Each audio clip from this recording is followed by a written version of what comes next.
यार coaching mafia हर time हो सकता है कि तुम ड्रॉप लो कि तुम लोग अब्रॉड में एमबीबीएस करेंगे, क्योंकि ऑब्वियसली बीडीएस बीएमएस एक बहुत तुम प्राइवेट कॉलेज में ले जाओ के लिए तुम्हें अपने ऊपर बिलीव होना चाहिए। तुम्हारी फर्स्ट ड्रॉप हो गई और तुम्हारी स्कोर 300 से डाउन हो रही है, 400 से डाउन हो रही है, तो हेलो दोस्तों, तो क्या हाल चाल। मैं हूँ साहिल और आप लोग यूट्यूब चैनल साहिल ट्यूटर। सो आज हम बात करने वाले हैं कि कौन कौन के लोग इस साल ड्रॉप लेने चाहिए। सो फर्स्ट ऑफ ऑल ये समझो कि ड्रॉप लेने के लिए तुम्हें अपने ऊपर बिलीव होना चाहिए कि क्या तुम इस साल वो कंसिस्टेंसी मेंटेन कर पाओगे, क्या तुम्हें वो सारे चीज़ अवॉइड कर पाओगे जो चीज़ तुम्हें इस साल नीट की सीट पाने के लिए जो रुक रही थी। सो यार ये देखो कि तुम्हें जो नेक्स्ट जॉब लेने की सोच है, तो कुछ चीज़ समझ लो पहले कि जॉब लेने के लिए फर्स्ट ऑफ ऑल तुम स्कोर देखो। यदि तुम फर्स्ट अटैम्प्ट दे रहे हो क्योंकि 12 पास आउट होने के बाद और तुम स्कोर 250 प्लस स्कोर कर रही हो, तो ऑब्वियसली तुम फर्स्ट जॉब ले सकती हो। और यदि तुम्हारी फर्स्ट जॉब हो गई और तुम्हारी स्कोर 300 से डाउन हो रही है, 400 से डाउन हो रही है, तो मेरे हिसाब से ड्रॉप मत लो, क्योंकि ऑब्वियसली इस बार लोग सोच रहे थे कि कट ऑफ लो हो जाएगी, बट देखो यार क्वेश्चन जितना भी हार्ड हो ना क्यों, कट ऑफ लो नहीं जाता। फॉर एग्जांपल कोई भी स्टेट में यदि इस साल 500 में ही सीट मिल रही है, लोग एक्सपेक्ट कर रहे थे, बट अब रिजल्ट देने के बाद क्या पता चल रही है कि 550 भी सेफ स्कोर नहीं हो रही है। सो उस चीज़ को ध्यान में रहते हुए उसके बाद ड्रॉप लेना, कि ड्रॉप लेना एक ऐसी चीज़ नहीं है कि ड्रॉप ले लिया तो ही मुझे नीट में सिलेक्शन होगा, नहीं, उसके लिए मेहनत करना पड़ेगा। और यदि तुम एक दो ड्रॉप ले चुकी हो और तुम्हारे स्कोर 300 प्लस आ रही है लेकिन 400 से डाउन 450 से डाउन आ रही है, सो मैं तुम्हें सजेशन करूँगा कि तुम प्राइवेट कॉलेज में ले जाओ, कॉलेज ले सकती हो यदि तुम्हारे पास उतना पैसा है।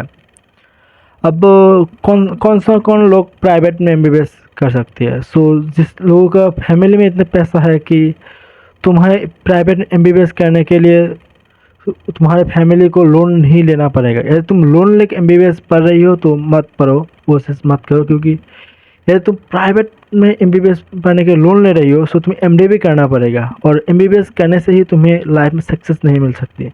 कि ना, क्योंकि आजकल क्या हो रही है कि एमबीबीएस को वैल्यू नहीं मिल रही उतना।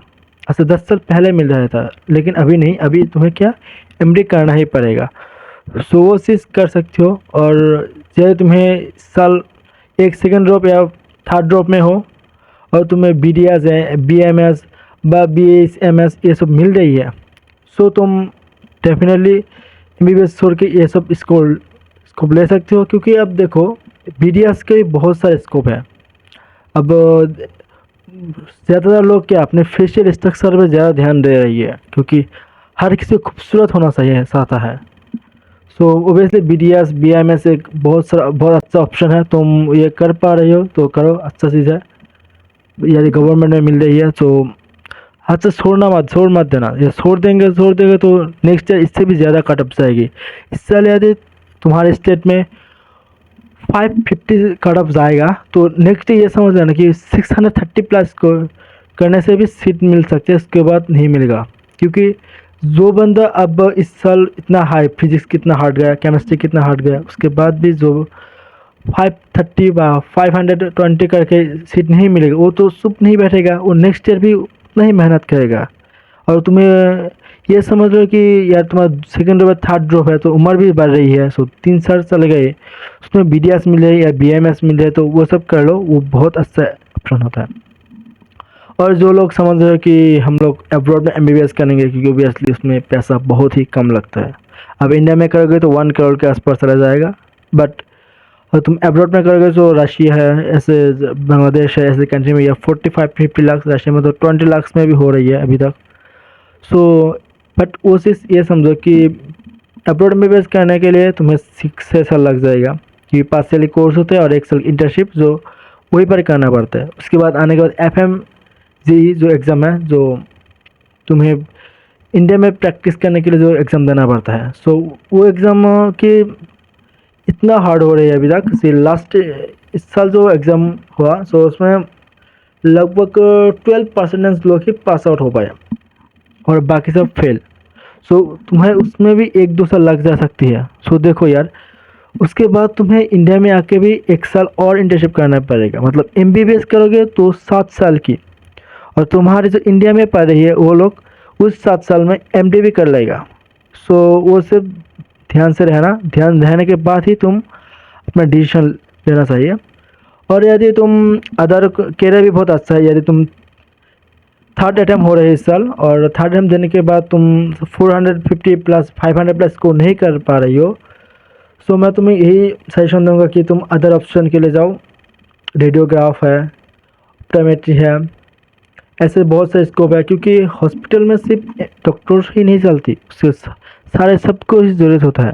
अब डी फार्म लोगे तो तुम्हें मेडिकल डिपार्टमेंट में जाना पड़ेगा, वहीं पे ज़रूरत है, तुम हर किस जगह से कंट्रीब्यूट कर पाओगे। वो इस चीज़ में ध्यान में रखते हुए उसके बाद तुम डिसीजन लेना, और डिसीजन लेने के लिए तुम्हें खुद को समझना पड़ेगा। अब देखो यार, कोचिंग माफिया हर टाइम हो सकता है कि तुम ड्रॉप लो, कि तुम ड्रॉप लोगे तभी उन लोगों का इनकम होगी। अब एक बंदा जब ड्रॉप लेते हैं उसको 2 से 2.5 लाख रुपये वो लोग साल में इनकम कर लेती है। तो वो लोग हर टाइम मोटिवेट करेंगे, यार भाई तुम लोग ड्रॉप लो तुम्हें मिल पाएगा, लेकिन नहीं होता।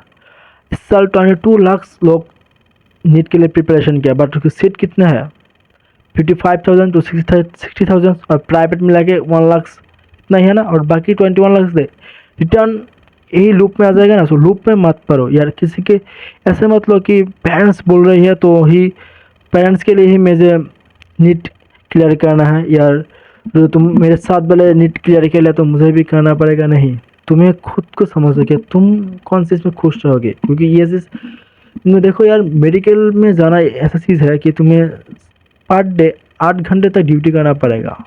सो ये चीज़ समझने के बाद ही तुम मेडिकल फील्ड में उतर जाना। और यदि तुम्हें एमबीबीएस ही करना है तो तुम अब्रॉड में जा सकती हो, या प्राइवेट एमबीबीएस जो है तुम्हारे पैसा है तो वो ले सकती हो। Thank you.